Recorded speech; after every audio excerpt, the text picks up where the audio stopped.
Hi, everyone. Thanks for joining us once again on the program Shagalinku TV. It was a wonderful time yesterday as we had another guest yesterday to talk about issues of entertainment and how young people can key into the industry. Today, we have a very special guest. And we'll be talking to him about the health sector. He's someone who's so vast in the health sector and also in the new dispensation coming, seasoned health practitioner, and he's going to be telling us more about what we can do, to improve the health sector in Nigeria. Doctors have gone on strike in and out, and we've always felt that there must be a conversation around the table on how we can equip the health sector, make it palatable for doctors to stay back and help citizens. Anyway, as we do on the program, I will welcome my guest and give him an opportunity to introduce himself the more, and then we will take up the discussions from there. But first of all, let me just say happy birthdays in, is it Arias, sir? Congratulations on going to the sixth level, or is it the seventh step, sir? May we know, sir? It's the sixth level. I was 60 Oh, yesterday. Oh, Mm. wow. Congratulations. Congratulations. We wish you the very Thank best you. and we ask God to strengthen you the more. So, please, sir, in a few seconds or minutes, we'd like you to tell us who Dr. Ikechukwu is, your specialty, what you do, what you're doing currently, and what we should expect from you, sir. Okay, Dr. Ikechukwu Odikpe, like you said before now, is a 60-year-old man who has been in the say like close to 40 years. I left medical school in 1985, and I've been in the practice of medicine. And outside that, I ventured into politics at some point from the student days. And my own thinking then was that when you come into politics, you help the masses. And I have a private practice in Lagos, and I'm a general practitioner. I've ventured into travel medicine, what they call travel medicine. I did a course in Switzerland on travel medicine. So that's Dr. Dipo for you in short. And my political career has spanned over 20 something years, where we have been at the background playing opposition politics. This is the first time coming to national politics, where I was appointed to manage the medical directorate in the last 2023 election, thanks to the secretary of the campaign, Right Honorable James Faleke, who I was introduced, and they found me suitable to manage that directorate. And it's quite an experience because in managing that directorate, we had over 50 medical practitioners, doctors, nurses, pharmacists, health, other health practitioners who all worked together and played different roles during the election. So it is a summary of what I am to date. Thank you very much. Um, Thank you so much, sir. And it's a good one that viewers are already joining us. We got a message here from Johnson Winner. She's watching us from Katsina. And in case you're watching us, please let us know where you're watching us from and drop your comments in the comment section for our guest, Dr. Ikechukwu. You've heard the introduction and all of that. And you can also send a virtual birthday cake to him today on the comment section and all of that. So let's even look at the health sector before we even come to asking you what the new administration, their plans and what we should be looking forward to. They say health is wealth, sir. So being someone who's been in that field for a long time, what are the lapses you've seen and you think with the new administration, things can improve and things can get better? Well, in the health sector, just like most sectors in Nigeria, have not been the best. Our indicators, there's a way they rank health globally, like a number of beds, deaths, and what you call mortality rate. Our ranking has not been very good. Our life expectancy in this part of the world is about 55, it's below 60 years. So I've hit 60. From the way Nigeria life expectancy, I should be expecting death anytime. But my happiness yesterday was that at 60, I feel like I'm 30, 20 years old. So I'm happy for that. The maternal mortality rate is not very good. Infant mortality, neonatal rates. So these are the ways you measure the health indices. Now, the ratio of hospital beds to patient is poor. The health spending is below the WHO standard, which WHO say we should be doing like 10% to 15. But Nigeria, the best one is 5%. We're importing all our most of our pharmaceuticals. We have a few pharmaceutical companies who are manufacturing locally, but they are not meeting the needs. So most of them we have to import. Our manpower has not been the best. In that situation, because of the way the society is, the issues we have in Nigeria, most of our best hands are living in droves. They are running abroad. So these are some of the infrastructures are not very good. The environment where they work, the hospitals, they don't have the best of the facilities to work.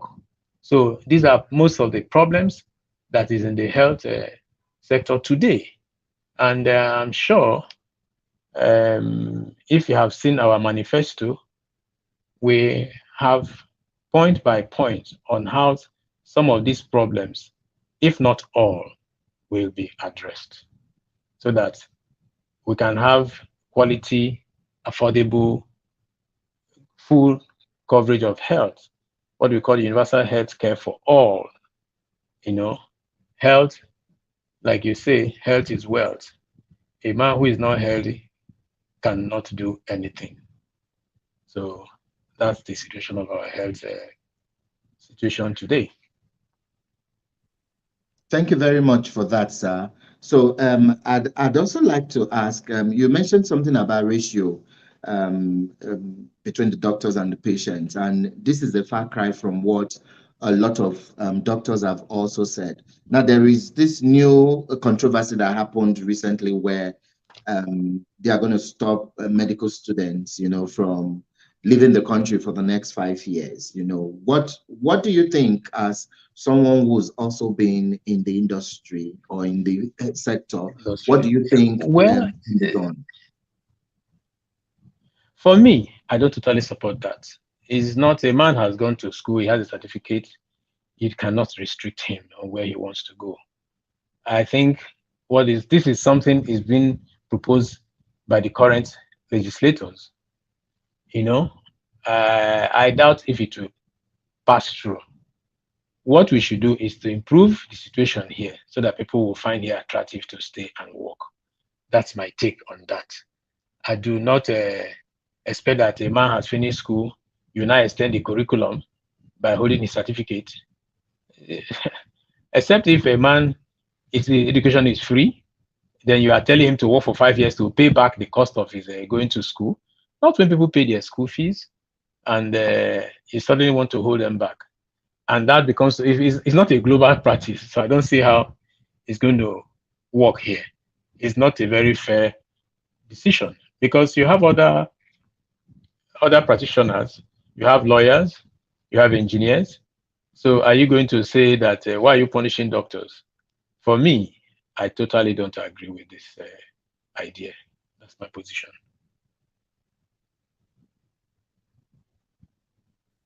Oh, okay, sir. Thank you for that. So let's even come to politics. You have been there, but first of all, let me quickly read these messages here, and then we can go on. If you can see this one, this is from Lee Fraser. If you can see it, can you quickly read it for us? It's from one of our viewers in the USA. It's a greetings, Shagaliku TV, and Dr. Odikpe. I like your introduction. I'm Dr. Lee Fraser from the US. That's nice. You're welcome, sir, Dr. Lee Fraser. Some of our best doctors in the US are from Nigeria. Some were my students. Okay. So he sent a second one, sir, and he said, okay, yeah, so that's just what you just read now. Yeah, so what's your response to this before we go on, sir? You see, I watched a program. Somebody from South Africa was saying that the bane of the African society, including Nigeria, is corruption, unfair, unjust society, where things don't work normally. So the man who can compete, once he finishes school, he takes certificate and moves to the society where he can live a fair, competitive life and where his worth has value. That is major problem, I think, is what is happening to us in Africa and Nigeria in particular. If you see, not only doctors are leaving, many people are leaving. Some are in the UK doing medical aid work. That's carer job where these are people in different specialties. I know how many people who come to my hospital, they want to do some form of induction course to know how to manage patients and care for the elderly. And the next thing, they get a visa, they move to the UK and they start doing carer job. You have qualified people in different fields who are doing that. You have people who are moving to Canada, Australia, not only doctors.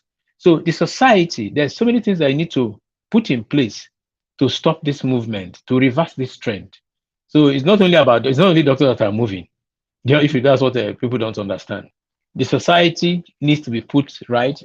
You need to make things to have, there should be justice, there should be fairness, there should be proper security for people to function and move around, and then good environment. Like our presidential candidate was asked once. That's why he's a man I admire so much, Asiwaju. They asked him, how do you stop this kind of problem? And he said, there's a banker here. He says, sir, can you tell us how you will fashion credits for people? Because a man finishes school, starts work. If he gets a car, gets a house, what else does he need? These are basic things people need. He's comfortable. He wants to stay. So he said he will let the banks fashion out credits for people to be able to live averagely quality life. So these are things we need to put in place. It's not magic. We have enough resources. I used to tell people, when I discuss with people, I say Nigeria, they say 250 million, 200 million. We have 100, so many million of barrels of crude oil every day we export. If you look at the figures of the money that you make from crude oil, it is possible to give every Nigerian $1 million daily. So what it means is that those managing our resources are not managing it well. You see a situation where one man, you've seen cases, you have a man who was managing pensions, whether how many billion. You had a man who was accountant general, you hear billions with one man. Haba. So corruption. We might not be able to eliminate it completely, but reduce it drastically, so that these monies that in few hands can go around and provide facilities, infrastructures, welfare for the general public. Thank you so much, sir. So I'll want to read this one as well. I don't know if I've done this. Johnson Winners. Okay, yeah, from Katsina. Thank you for that. And so, yeah, if you're watching, do let us know where you're watching from. And if you have comments for our guest, Dr. Ikechukwu, please drop it in the comment section. The videos will still be here for our viewers who are 6-7 hours away from our Nigerian time. So the videos are still here for people to watch. So, sir, I'd like to ask this: what should Nigerians expect from the incoming administration, especially in the health sector? What are we envisaging and all of that, sir? Well, like I said earlier on, we have a manifesto, which is all-encompassing. Do you understand? In that manifesto, we've enumerated things that we do, the government will do. And I'm sure once they do these things, above 50% of it will begin to see changes. One of them is that we must increase our health spending from the below WHO standard of what we're doing today is about 5%. That's the best we have done, to over 10%. We must rehabilitate our primary health care centers, which these are the first line of healthcare, which is in the localities, in the villages. We must provide basic infrastructure for all secondary healthcare centers. We must improve our health infrastructure and technology in all the tertiary institutions. We're going to the government hopes to wants to establish specialized centers in the 6 geo zones of the nation. So centers of excellency. These are centers where you can refer cases to, and when you're not able to manage. Mental health promotion and drug abuse correction. Medical education, review and promotion. We must keep educating our health practitioners. They must improve healthcare regulation and enforcement so that people do the right thing. Then we must increase universal coverage, provide coverage for the vulnerable and the poor, so that the private insurance, there must be deep penetration into the society to cover a lot of the society. Every citizen must have equal access to healthcare service in Nigeria. We deploy smart policies that would aid us to achieve the universal health coverage in the shortest time. We're looking at a period of 4 years, so that we must improve the primary health universal coverage from below 10% today to at least 40% of the population. Now, we need to immediately reverse the brain drain. Just as I've been saying before, you have to improve the welfare for the workers, improve infrastructure, make them more comfortable, so that the brain drain, you have to reverse it to bring gain, from drain to gain. Thousands of our experts who are working abroad, we must make here comfortable. Most of them want to be home, but because of the condition, they don't want to be in Nigeria. Then private sector, we must encourage the private sector to partner the government in providing healthcare so that we cover more grounds. Pharmaceutical reforms, we must provide funding for the pharmaceutical companies so they can have resources to increase their production capacities. They must provide research funds so that we can improve our research capacities. Just as the time we had COVID, you saw a country like, I think it's Somalia or so, they were able to start producing vaccine. So we must provide research funds, increase it. Then incentive for the health workers, of course, that is basic.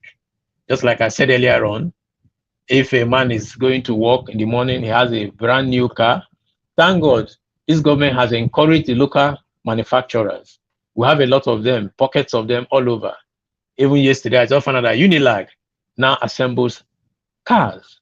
So, and when these things are all over the place, you have to give out these vehicles to people at a credit based on their banking valuations and banking credits, to say that they have the capacity to be paying little money monthly.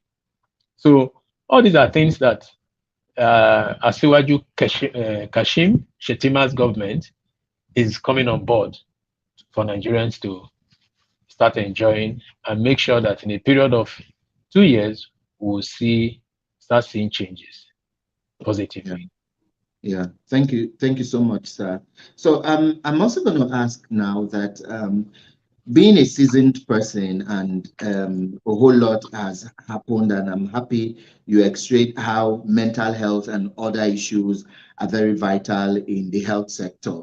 So what are you going to be doing differently, knowing that, capacity buildings and strengthenings and a whole lot had happened in the previous dispensation, the incoming government, ably led by Asiwaju, what will be what you're bringing in, by the time you're given an opportunity to do all of that, what do you think you'll be bringing differently? Yeah. I'm not hearing you well. The thing is, the connection is going bad, so maybe you have to repeat again. Sorry. Repeat, sir. Repeat your Okay, question. okay, but you can hear me now, right? Can you hear me now? Oh, MTN Can you hear me now?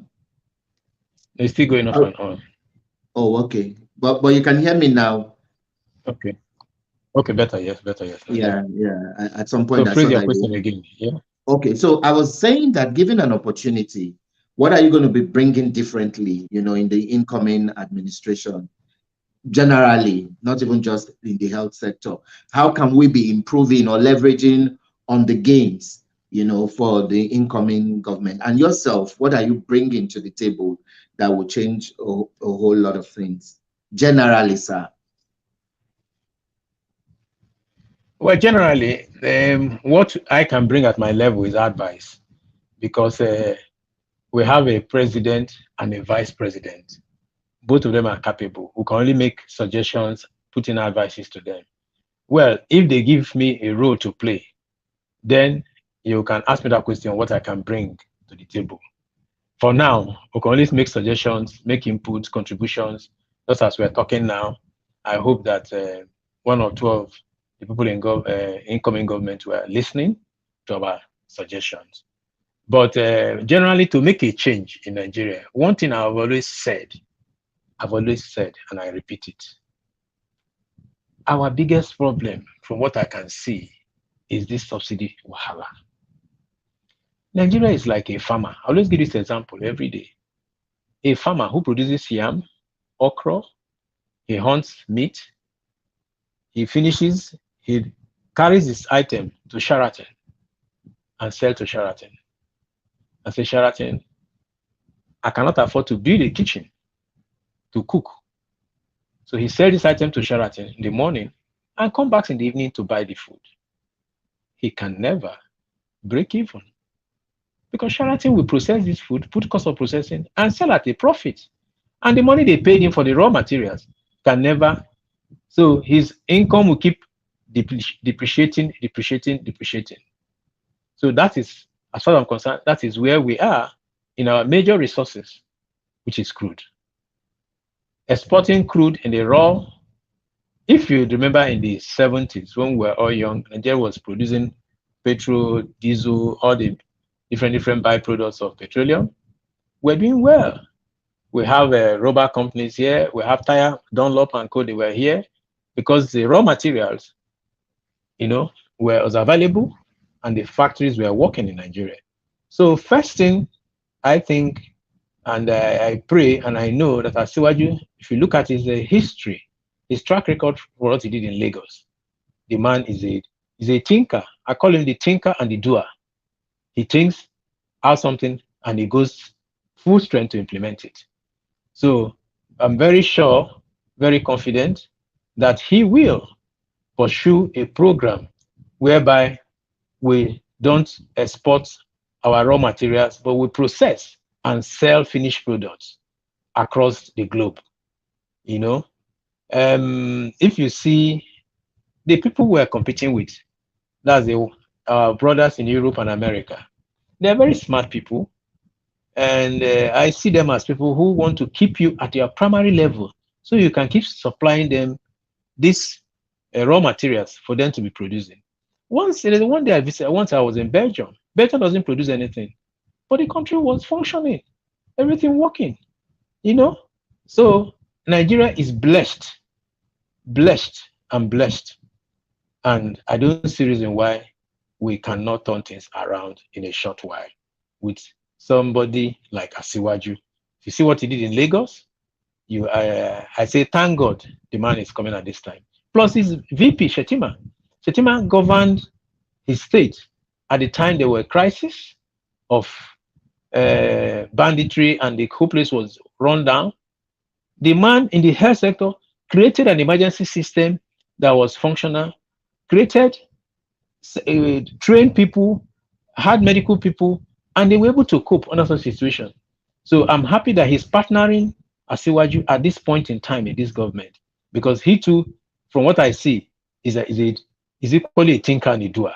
He's a man who wants to achieve. He does not have time for fancies. He wants things to happen. And so we thank God for Nigeria that we have both these men at the leadership of our country come May 2019, May 29 this year. Okay, sir. Thank you so much for that very incisive one. I'm going to ask this, and I know you'd give an answer from the sincerity of your heart. We all know that Nigeria sometimes tilts towards religion, towards culture, towards regions. What do you think we should be expecting? In terms of appointments. Because I heard you also talked about how it's very important for the incoming president, he looks beyond just religion or region. It's more about competence, capability, putting the round pegs in the round holes and all of that. What do you think, just playing the devil's advocate, what do you think we should look at for in terms of appointments? Should it be based on religion, on ethnicity, or based on competence and the ability of the appointees? Well, you see, what I can tell you that a man like Asiwaju, if you check his profile and the history where he's coming from, he's one of the greatest rulers we've produced in this current dispensation. He has a whole lot of personalities he has groomed, not only from Lagos State. He groomed people from other states who have worked with him and even had to send some of them out to other states to go and carry on his good work in those states. So I believe that he's bringing his mentality to the center to groom and mentor people, quality persons, to put them in position of authority and watch them. I will borrow a statement from the minister for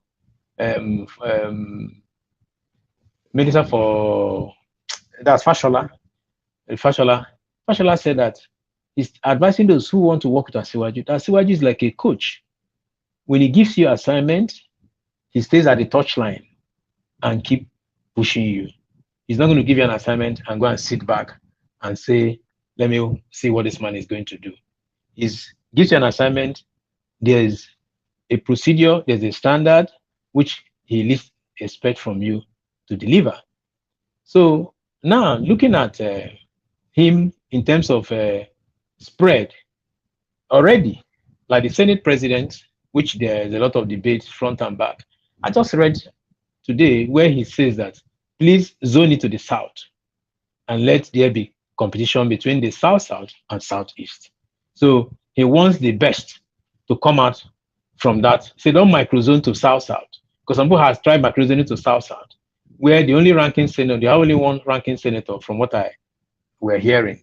So he said, no, zone to south-south, zone it to south, so that southeast and south-south can compete. So he's going to make the place more interesting, more robust, and bring out quality across Nigeria to work with him and deliver on his promises to Nigerians.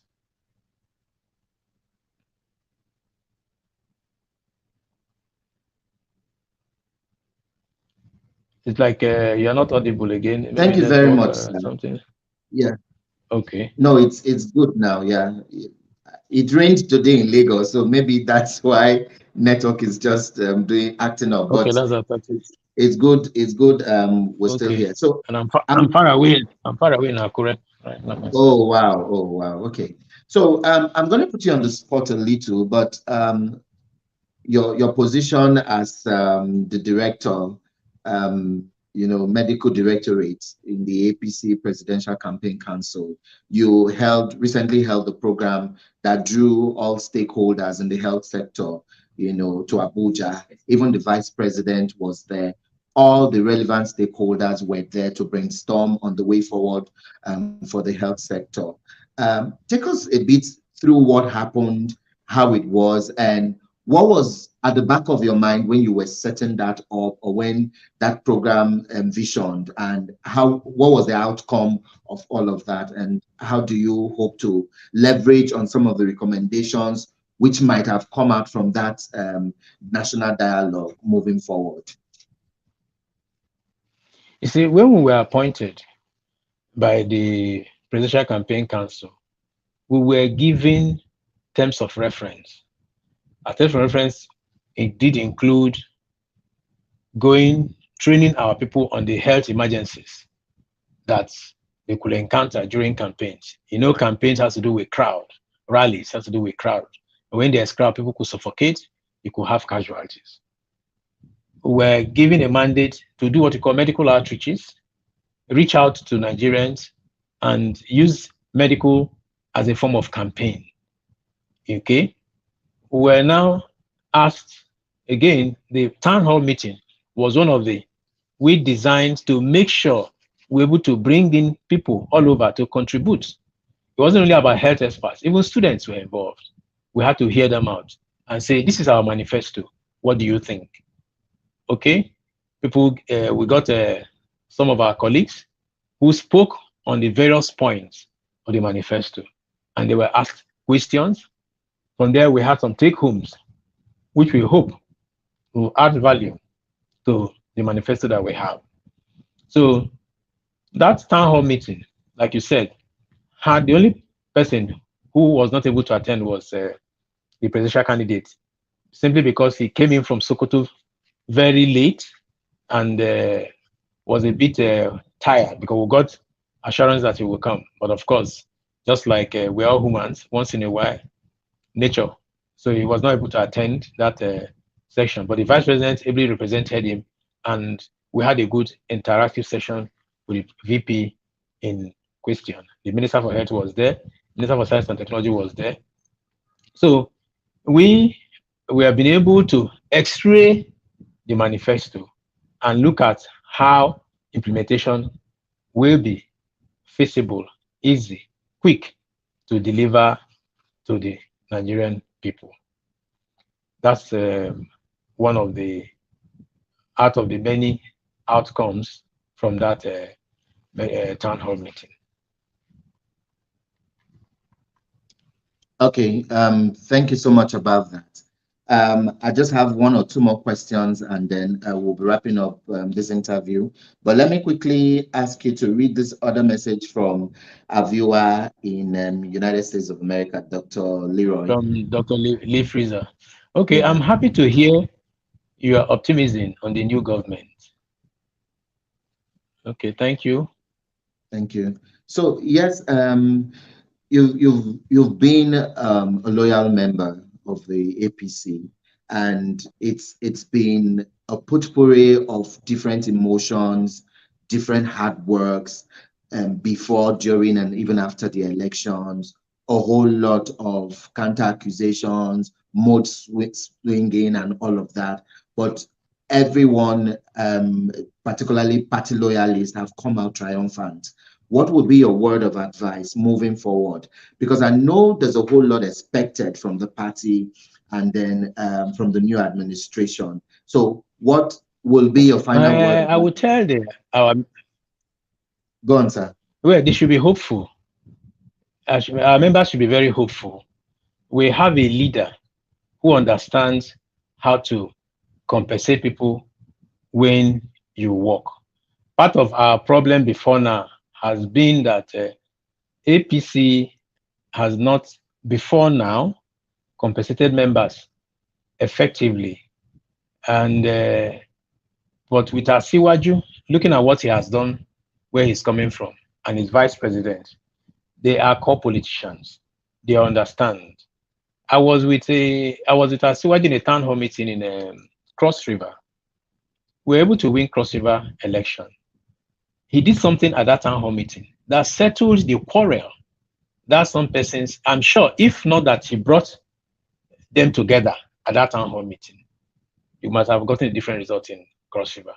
So with him, some of these quarrels and arguments that happens in APC before now, I'm sure with Asiwaju, those things will be put to rest. Like in my state, there are people who are bickering, who are not happy with this. I'm sure by the time Asiwaju sits down, he'll say, you come sit down, you come sit down, what do you want? He knows how to manage people and say, listen, wait this time, you can go this time, you wait. And that's the problem, that that's what has been a bit lacking in the party before now. So the president, I'm sure, will handle it well, and people will be happy and satisfied. For the average politician, he sees it that after an election year, the next thing is that they will get appointments. Those who want to do business will get businesses to do. And so we're all looking forward with great expectation that this government will be able to take care of APC members very, very well. Thank you. Okay, sir. I'm really grateful for you finding time to join us on the show today. And as you can see, people are also watching across. But one last word and one last question I need to ask you before we wrap up. Who is the man Asiwaju? Why is he loved by people? And what should every Nigerian expect? It's like a football game, whether the winner or the loser, at the end of it all, the sportsmanship is how everyone is able to embrace peace, forget the past, and then move on. Who is the man Asiwaju, and what will you like to say about him as we wrap up now, sir? Senator Bola Ahmed Tinubu is an extraordinary talent hunter. He's a builder of men. He's the thinker and the doer. If you look at what he has done before now, be sure he will do more. He's a very intelligent man that I feel is ahead of the generation he found himself. And so we are blessed that he's the right person to build on the foundation that has been laid by Muhammadu Buhari. So Asiwaju is a leader of men. And it's only when you have that quality that you can get good results. Thank God he has a good partner, young, dynamic vice presidential candidate, very energetic. So we should expect nothing less from him. We're going to be happy. Nigerians will be happy for making Asiwaju the president at this point in time.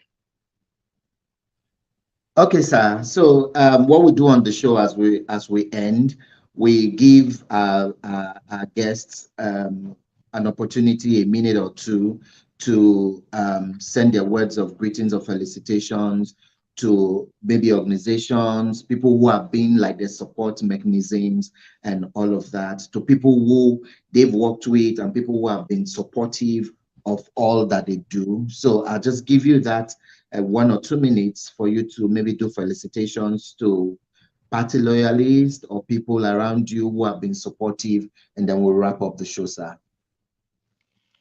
Well, thank you very much. Like I always say, behind every successful man is that strong, supportive, dependable, patient, understanding, loving wife.